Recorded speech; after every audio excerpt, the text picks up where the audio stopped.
So God's authority is really derived from the charisma of religious leaders. God's system of making laws really comes from those same religious leaders. God is also woefully incompetent at spreading his soul-saving message. But at least he's moral, right? Right? I mean, if it weren't for God, we wouldn't have any objective moral values. Let me define objective so that we're clear using the World English Dictionary. Objective, adjective. 1. Existing independently of an individual's conceptions. Fun, it includes our question at hand. As an example, are there objective moral values? I'd say that all morals fail this test because morals would have to exist independent of minds for this to be true, and they don't. If all thinking people and animals were gone, morals would go away with them. Also, many Christians describe God as a non-spatial, non-material, non-temporal mind with infinite power and knowledge. Saying that such a mind created morals immediately categorizes them all as subjective. Definition 2. Undistorted by emotion or personal bias. Now, it is possible for morals to qualify for this definition, but very few of the morals in the Bible qualify. Example, the second commandment, you shall not make for yourself an image in the form of anything, for I am a jealous God, punishing the children for the sins of the parents, you get the picture. In fact, every moral or command said by God is subjective because he simply imposes his personal biases upon mankind.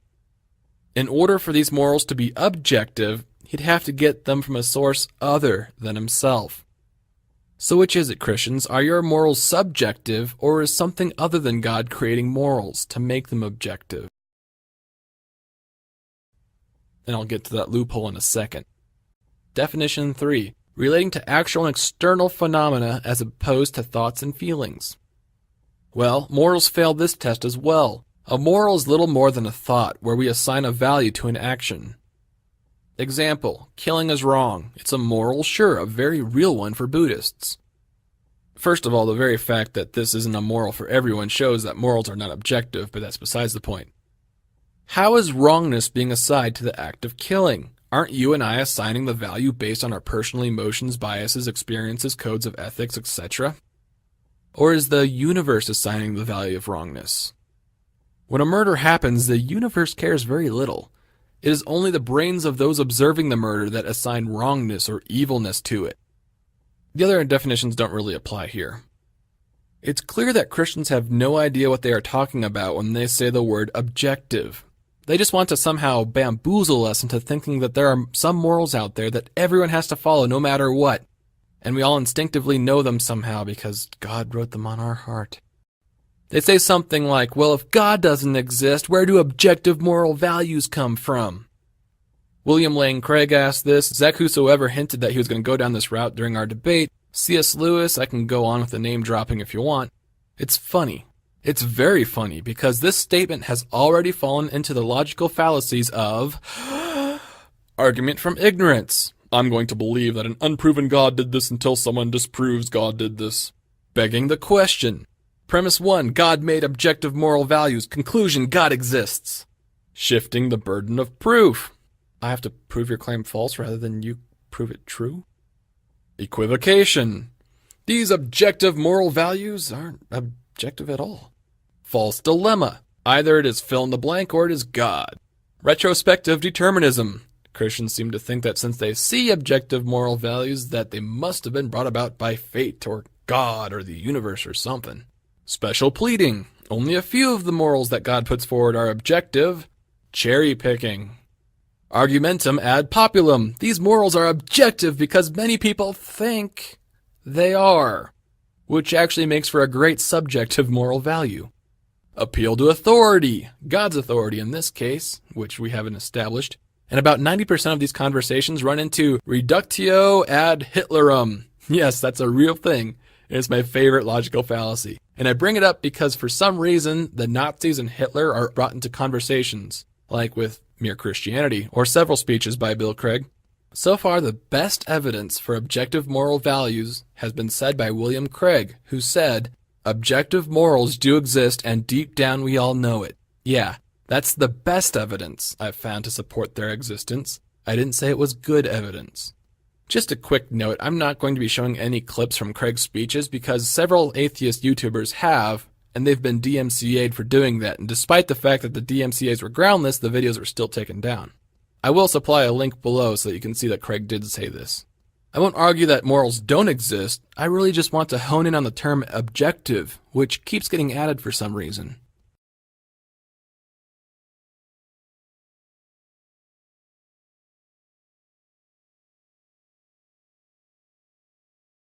For instance, Craig lists rape, torture, and child abuse as moral abominations, and the implication is that these are objective sins.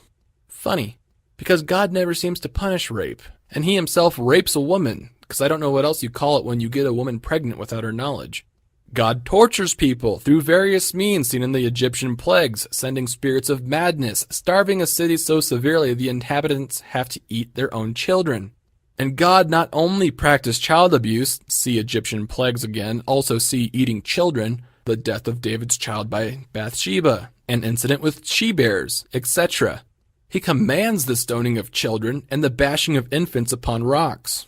Christians want it both ways, using their famous Christian double standard. They want to say that God has established objective moral sins that everyone has to avoid because they are always moral abominations. And then they want to say that God can wallow in these objective sins all he wants, though these sins are always objectively immoral. That's the fun part about the word objective. It means everyone has to follow the rules because they are always true, independent of who you are or your perception of the rule. If this is not what you Christians are trying to say, then what exactly are objective moral values? Does everyone have to follow them or don't they? How do we know we all have them? You've created a problem for yourself. You can't have it both ways. That's intellectually dishonest. Craig also has a list of things that are objectively moral all of the time. Love, equality, and self-sacrifice. No, Craig, you are wrong again. I know people who love drugs.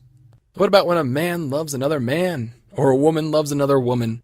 There goes love's objectivity. Equality.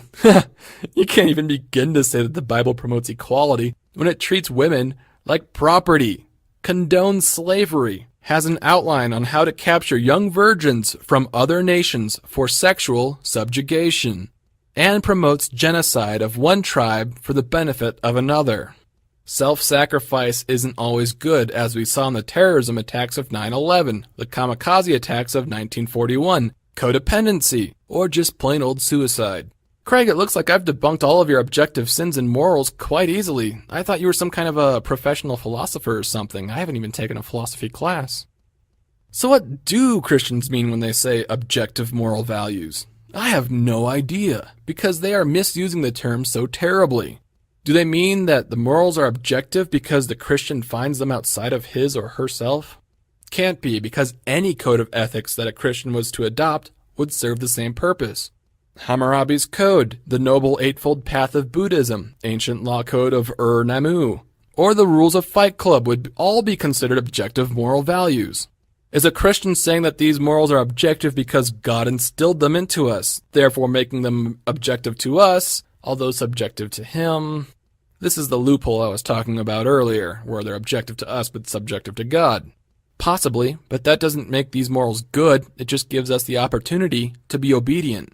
I mean, if we were to look at this the other way, say Satan installed a whole bunch of morals into your brain. If you followed these rules, we would all think they were good, wouldn't we?